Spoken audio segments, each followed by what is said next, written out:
Stable voice channel में आप लोगों का स्वागत है। आज की कहानी बहुत ही इमोशनल और प्रेरणादायक, दर्द भरी एक बच्ची की कहानी है। आइए इस कहानी को शुरू करते हैं। रेगिस्तान की लपकती धूप के बीच अचानक एक नन्ही परछाई सरहद के कंटीले तारों के पास दिखी और उसी क्षण चौकियों की सांसें थम गई। जब दूर से बकरियों के कदम सुनाई दिए, किसी ने सोचा यह रोज की बात है, पर एक छोटी सी परछाई ने उस शाम तक इतिहास बदलने की हिंट दे दी।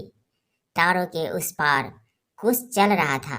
एक छोटी लड़की, एक लाठी और एक सन्नाटा जो जवानों के दिलों पर गोली की तरह भारी उतरने वाला था।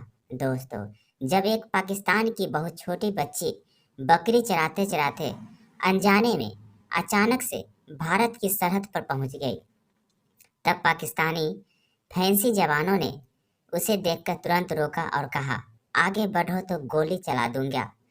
उनमें से एक ने फौजी कहा, सर यह तो पाकिस्तान की है, इसे पकड़ लो और थाने पर ले चलो। बच्ची डर के मारे वहीं रुक गई। तभी एक जवान वहां पर आया और उसने कहा, तुम्हें शर्म नहीं आती? एक छोटी बच्ची को अपराध की नज़र से देख रहे हो? लेकिन कोई उसकी बात तक नहीं सुना। फिर दोस्तों, आगे बच्ची के साथ जो होता है उसे आपका दिल पिघल जाएगा। दोस्तों, वीडियो में आगे बढ़ने से पहले आपसे एक छोटी सी रिक्वेस्ट है, एक बार इस वीडियो को लास्ट तक जरूर सुनना। दोपहर की तपती धूप, भारत पाकिस्तान की सीमा, रेगिस्तान की रेत मानो आग उगल रही थी। हवा के झोंके गर्म अंगारों जैसे चेहरे पर पड़ते और बदन झुलसा जाते। कंटीले तारों के पार फैली वीरानी ऊंचे चौकियों पर निगरानी करते जवान, राइफलें कंधों पर टंगी हुई, निगाहें चौकस, दूर दूर तक सन्नाटा, बस कभी कभी ऊंट की घंटियों की आवाज और हवा में उड़ती रेत का शोर। तभी अचानक पाकिस्तानी एक जवान की नजर सीमा के उस पार जाती है। ओ देखो, उधर! उसकी आवाज में सतर्कता थी। बाकी जवान तुरंत चौकन्ने हुए। दूर से एक झुंड नजर आ रहा था। बकरियों का झुंड धीरे धीरे सीमा की ओर बढ़ रहा था और उनके पीछे एक छोटी सी परछाई, नन्हा सा कद, हाथ में पतली सी लाठी। उम्र मुश्किल से 8 से 10 साल होगी। जवानों के कान खड़े हो गए। सीमा पर हर हलचल शक के घेरे में होती है। कौन है यह बच्ची, या फिर किसी चाल का हिस्सा? जवानों ने तुरंत घेरा बना लिया। रुको, वहीं रुक जाओ! गर्जन जैसी आवाज हवा में गूंज उठी। बच्ची चौंक गई, उसके कांपते होठ हिले। मैं रास्ता भटक गई। जवानों ने शक की नजर से देखा। रास्ता भटक गई यहाँ सरहद पर? बच्ची की आंखों से आंसू छलक पड़े। वह लाठी की कसकर पकड़ती रही। मैं बकरी चराते चराते इधर आ गई। उसकी आवाज में मासूमियत थी, लेकिन जवानों को यकीन नहीं हुआ। क्या पता यह कोई चाल हो? मासूम के रूप में जासूस भी तो भेजे जाते हैं। एक जवान ने धीरे से कहा, पकड़ लो इसे, चौकी ले चलो। दूसरे ने आदेश जैसे कहा। बच्ची घबरा गई। उसके छोटे छोटे कदम पीछे हटे। नहीं, मुझे छोड़ दो, मेरी अम्मी मेरा इंतजार कर रही होगी। लेकिन जवानों ने चारों ओर से घेर लिया। बच्ची अब जोर जोर से रो रही थी। बकरी का झुंड बिखरकर सीमा की रेत पर फैल गया था। कुछ ही मिनटों में पाकिस्तानी जवान उसे पकड़कर चौकी की ओर ले जा रहे थे। उसकी छोटी सी कलाई सख्त हथेलियों में जकड़ी हुई थी। वह चीख चीख कर कह रही थी, मैंने कुछ नहीं किया, मुझे घर जाना है, मेरी अम्मी बीमार है। लेकिन सख्त अनुशासन वाले सैनिकों के चेहरे पर कोई नरमी नहीं झलक रही थी। उनके लिए सीमा पर हर कदम देश की सुरक्षा से जुड़ा था। बच्ची को घसीटते हुए अंदर लाया गया। उसके गाल आंसुओं से भींगे हुए थे। तभी सामने से एक ऊंची आवाज गूंजी, यह सब क्या हो रहा है? दरवाजे से बाहर आए कैप्टन मोहम्मद फैज आलम, 30 साल का, रवदार चेहरा, तीखी आंखें, कंधों पर स्टार्स की चमक। अनुशासन और सख्ती उसका दूसरा नाम था, लेकिन दिल के भीतर एक अनकही पीड़ा भी दबा थी। जवानों ने तुरंत सलाम ठोका। सर, यह बच्ची सीमा पर से आई है, पाकिस्तान की लगती है। शक है इसे जासूस बनाकर भेजा गया हो। और उनकी नज़र बच्ची पर गई। छोटी सी जान कांप रही थी। दोनों हाथों से आंसू पोंछती हुई फैज आलम के माथे पर बल पड़ गए। वह गुस्से से गरजा, शर्म नहीं आती तुम्हें? यह मासूम है, 10-11 साल की बच्ची में तुम्हें आतंकवादी दिख रहा है? जवान चुप हो गए। किसी की हिम्मत नहीं हुई कि कुछ बोले। फैज आलम बच्ची के पास झुका आवाज को नरम किया। बेटा डर मत, बताओ तुम यहाँ कैसे आई?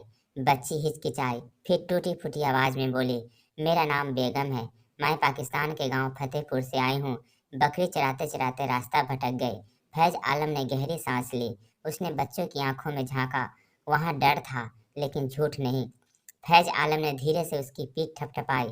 ठीक है, घबराओ मत, तुम्हें कुछ नहीं होगा, हम तुम्हें सुरक्षित वापस भेजेंगे। बेगम की आंखों से आंसू बहते रहे, लेकिन फैज आलम की बातों ने उसे थोड़ा सुकून दिया।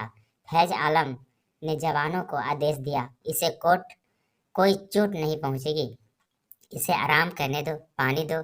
एक जवान हिचकिचाते हुए बोला, लेकिन सर, ऊपर से आदेश। फैज आलम की आवाज गूंज उठी, आदेश मैं दूंगा, और सुन लो, यह बच्ची है, दुश्मन नहीं। चुप्पी छा गई। जवानों ने सिर झुका लिया। बेगम को एक छोटे से कमरे में बैठाया गया। जवान पानी लेकर आए। वह कांपते हाथों से गिलास पकड़ती है, धीरे धीरे पी लेती है। बेगम चुपचाप बैठी थी। उसकी आंखों से आंसू अभी भी रुक नहीं रहे थे। उसके सामने रखा गिलास आधा भरा हुआ था, लेकिन उसके कांपते हुए अब भी हाथ लाठी को कसकर पकड़े हुए थे, मानो वह लकड़ी ही उसका एकमात्र सहारा हो। बाहर चौकी पर जवानों की आवाजें गूंज रही थी। सर, पता नहीं बच्ची सच कह रही है या कोई चाल है। हाँ, पाकिस्तान वाले तो ऐसे ही तरीके निकालते हैं, लेकिन इतनी मासूम लगती है, क्या वो झूठ बोल सकती है? कैप्टन फैज आलम दूर से यह सब सुन रहे थे। उनके मन में भी युद्ध चल रहा था, कर्तव्य और इंसानियत का युद्ध। रेगिस्तान के बीच बीच बसा एक छोटा सा गांव, कच्चे घर, टूटी चारपाइयाँ, और उन्हीं घरों में से एक बेगम का घर। दरवाजे पर बैठी एक कमजोर और बीमार औरत, बेगम की अम्मी। चेहरे पर थकान, अंदर मिट्टी के चूल्हे पर कुछ उबल रहा है, बस दाल का पतला पानी। बेगम दौड़ती हुई आती है, चेहरे पर मासूम मुस्कान। अम्मी देखो, आज मैं बकरी को बहुत दूर तक ले गई थी, घास मिली तो सबने पेट भर कर खाया। अम्मी मुस्कुराती है, फिर धीरे से खांसने लगती है। बेटी, तू इतनी छोटी है, फिर भी घर का बोझ उठाती है। बेगम हंसते हुए कहती है, अम्मी, अब खेतों में मजदूरी करते हैं, आपको काम करने की जरूरत नहीं, मैं हूं ना, मैं सब कर लूंगी।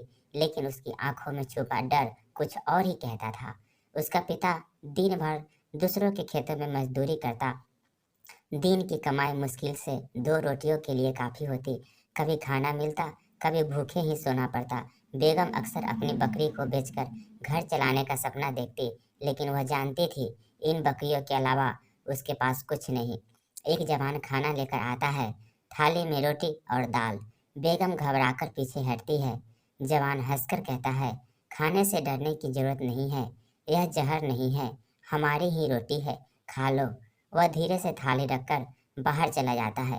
बेगम थाली को घूरती है, कुछ पल सोचती है, फिर कांपते हाथों से रोटी उठाती है, छोटे छोटे निवाले खाती है, और खाते खाते आंखों से आंसू टपकते रहते हैं। बाहर चौकी पर दो जवान बैठे बातें कर रहे हैं। एक बोला, पता नहीं सर ने इसे क्यों इतनी अहमियत दी है, आखिर पाकिस्तान से आई है। दूसरा जवान थोड़ा नरम दिल का था, लेकिन यह बच्ची है, देख नहीं रहा कितनी डरी हुई है। पहला जवान हंसकर बोला, डर के नाटक भी तो हो सकते हैं, कौन जाने पीछे से क्या प्लान हो। उनकी बातों के बीच कैप्टन फैज आलम आते हैं। उनकी आंखें गुस्से से भर जाती है। मैंने कहा था ना, बच्ची है यह, इससे ज्यादा कुछ बोलने की जरूरत नहीं है। जवान तुरंत चुप हो जाते हैं। रात का सन्नाटा, रात गहरी हो चुकी थी। बेगम कमरे के कोने में सिकुड़ कर सोने की कोशिश कर रही थी, लेकिन उसकी आंखों में नींद नहीं थी। हर बार जब आंखें बंद होती, अम्मी का चेहरा सामने आ जाता। बेटी, घर लौटने में देर मत करना। वह कांप उठती, आंखें खोल देती। दूसरे कमरे में फैज आलम बैठा हुआ था। टेबल पर नक्शा फैला था, लेकिन उसकी नजरें नक्शे पर नहीं थी। वह बस बेगम के बारे में सोच रहा था। उसके दिल में हलचल थी, क्योंकि इस मासूम बच्ची को देख उसे अपनी बहन याद आ रही थी। वह बहन जो कभी इसी सरहद पर खेलते खेलते पाकिस्तान चली गई थी और फिर कभी वापस नहीं लौटी। फैज आलम ने मुट्ठी भी ली। काश उस दिन मैं उसे रोक पाता। बेगम तो बकरियों के पीछे पीछे सरहद तक आ गई थी, लेकिन फैज आलम की बहन को पाकिस्तान ने कभी लौटने नहीं दिया। एक सैनिक के दिल में जो घाव था, आज यह मासूम बच्ची उसी घाव पर मरहम लगाती सी लग रही थी। अगली सुबह जवान सुबह की चाय पी रहे थे। बेगम कमरे के बाहर निकली। छोटी सी आंखों में डर अब भी था। एक जवान ने मुस्कुराते हुए उसे बिस्कुट थमाया। लो यह खा लो। बेगम झिझकते हुए लेने लगी। फिर धीरे धीरे उसके चेहरे पर हल्की सी मुस्कान आई। फैज आलम दूर खड़ा यह सब देख रहा था। उसके होठों पर भी एक हल्की मुस्कान आ गई। बच्ची के चेहरे पर डर अभी भी था, लेकिन उसकी मासूमियत इतनी सच्ची थी कि फैज आलम का दिल बार बार पिघल रहा था। बेगम धीरे धीरे बाहर निकली, हाथ में वही पुरानी लकड़ी की लाठी। एक जवान ने मजाक में कहा, अरे छोटे, तू यहाँ भी बकरी ढूंढ रही है क्या? बाकी जवान हल्के से हंस पड़े, लेकिन बेगम चुप रही। उसकी आंखें दूर कहीं टकटकी लगाए देख रही थी। फैज आलम ने यह सब नोटिस किया। वह धीरे धीरे उसके पास गया। बेटा, क्या देख रही हो? बेगम ने धीमे से कहा, वो सूरज। हमारी अम्मी कहती थी, जब सूरज उगता है तो अल्लाह नई उम्मीद भेजता है। फैज आलम का दिल पिघल गया। उसने गहरी सांस ली और मन ही मन सोचा, कैसी मासूम है यह बच्ची और कैसी गहरी बातें करती है। बेगम के मासूम शब्द फैज आलम के दिल को छू रहे थे, लेकिन उन्हीं शब्दों ने उसके दिल को, पुराने घाव को भी जख्म दिया। वो घाव जो उसकी अपनी बहन के गुम हो जाने से बने थे। राजस्थान का एक छोटा सा गांव, रेगिस्तान, वही हवाएं, वही मजहब, लेकिन फैज आलम तब तक छोटा बच्चा था। उसके हाथ, उसकी छोटी बहन रेनू, गोरी सी हंसमुख आंखों में सपने।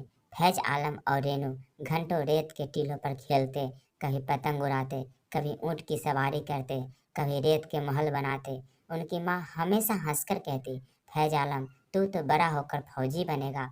और रेनू तेरी शेरनी बहन।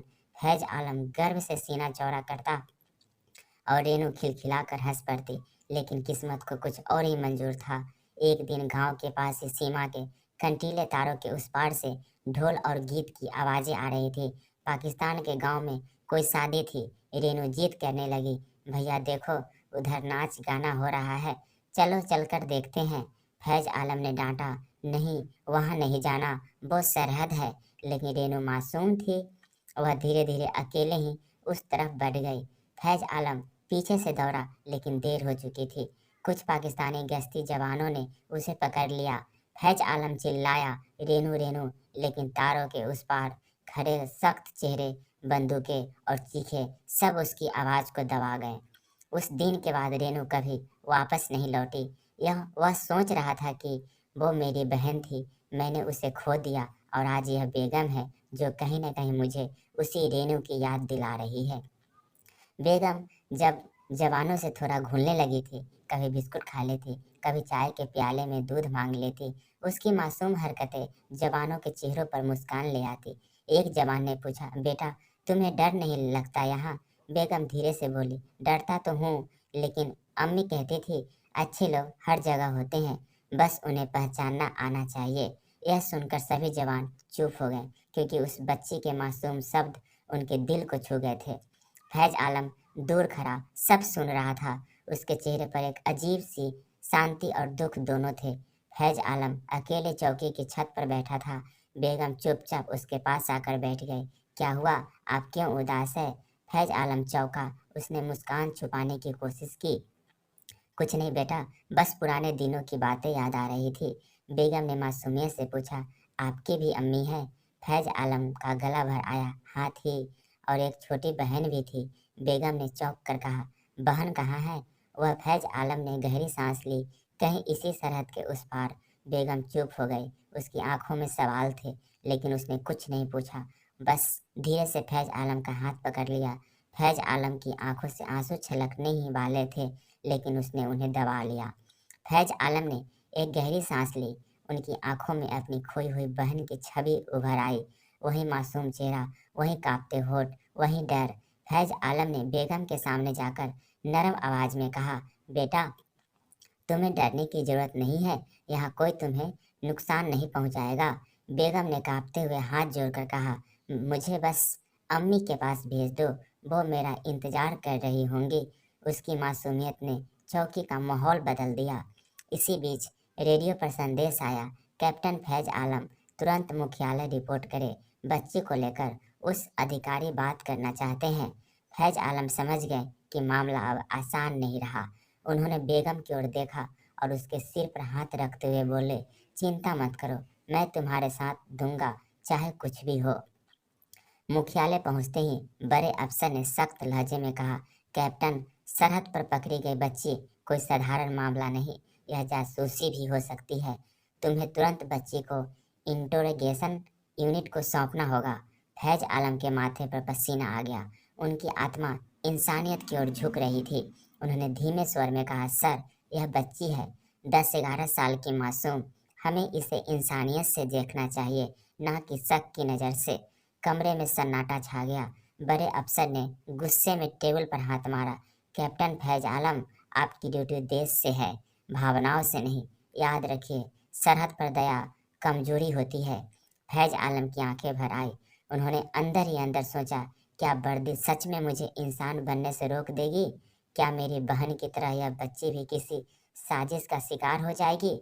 उसी वक्त बाहर से बेगम की रोने की आवाज़ आई, मुझे अम्मी के पास भेज दो। फैज आलम का दिल टूट गया। वह समझ गए कि अब उन्हें एक बहुत बड़ा फैसला लेना होगा, नियम की राह चुने या इंसानियत की। बेगम बाहर चौकी पर बैठी थी। वह दोनों हाथों से अपनी आंखें पोंछते हुए बार बार कह रही थी, मुझे अम्मी के पास जाना है, मुझे घर जाना है। फैज आलम की आंखें भर आई। उनका दिल बार बार कह रहा था, अगर यह मेरी बहन होती तो मैं क्या करता, क्या इसे भी खो देता? बड़े अफसर ने आखिरी बार संदेश दिया, कैप्टन फैज आलम, बच्ची को तुरंत पाकिस्तान की सेना के हवाले करो, यह आदेश है। फैज आलम ने गहरी सांस ली, फिर खड़े होकर कहा, सर, मैं फौजी हूँ, ड्यूटी निभाना मेरा फर्ज है, लेकिन मैं इंसान भी हूँ और इंसानियत निभाना मेरी आत्मा का फर्ज है। यह बच्ची कोई दुश्मन नहीं है, यह सिर्फ अपनी माँ की गोद में लौटना चाहती है। अगर इसे वापस भेजने से हमारे देश को खतरा है तो मैं जिम्मेदारी लेने के तैयार हूँ, लेकिन अगर हमने इसे कैदी बना लिया तो इतिहास हमें कभी माफ़ नहीं करेगा। बात खत्म होते ही कमरे में खामोशियाँ छा गई। बड़े अफसर कुछ देर तक चुप रहे, फिर धीमे स्वर में बोले, ठीक है कैप्टन, तुम्हारी इंसानियत को एक मौका देते हैं, बच्ची को सरहद तक छोड़ाओ, लेकिन याद रखना, अगर कुछ गलत हुआ तो इसकी पूरी जिम्मेदारी तुम्हारी होगी। फैज आलम की आंखों में राहत की चमक आई। शाम का समय था, कंटीले तार, ऊंचे ऊंचे पोस्ट और दोनों ओर जवान। फैज आलम ने बेगम का हाथ थामा। बेगम ने डरते हुए पूछा, आप मुझे सच में अम्मी के पास छोड़ देंगे? फैज आलम झुककर मुस्कुराए, हाँ बेटा, तुम अब कभी अकेली नहीं होंगी। दोनों धीरे धीरे तारों के पास पहुंचे। पाकिस्तान की ओर से भी कुछ अफसर मौजूद थे। औपचारिक बातें हुई। बेगम की आंखें लगातार चमक रही थी। जैसे ही उसने कदम पाकिस्तान की जमीन पर रखा, दूर से उसकी माँ दौड़ती हुई आई। वह रोते रोते बेगम को गले लगा ली। पूरी नज़ारा देखकर वहाँ खड़े कई जवानों की आंखें भी भीग गई। बेगम ने जाते जाते मुड़कर फैज आलम को देखा और छोटी सी आवाज़ में कहा, अल्लाह आपको खुश रखे अंकल, आप मेरी जान बचाने वाले फरिश्ता हो। फैज आलम का दिल भर आया। उन्होंने सलाम ठोकते हुए सिर झुका लिया। उस दिन फैज आलम ने समझा, सरहदें देशों को बांट सकती है, लेकिन इंसानियत दिलों को जोड़ देती है। कभी कभी एक मासूम की मुस्कान जीत होती है और बंदूकें हार जाती है। कैसी लगी यह बच्ची की कहानी? कमेंट करके ज़रूर बताएं, और आप इस चैनल पे नए हैं तो कृपया इसे लाइक, शेयर और सब्सक्राइब कर लीजिए। Thank you.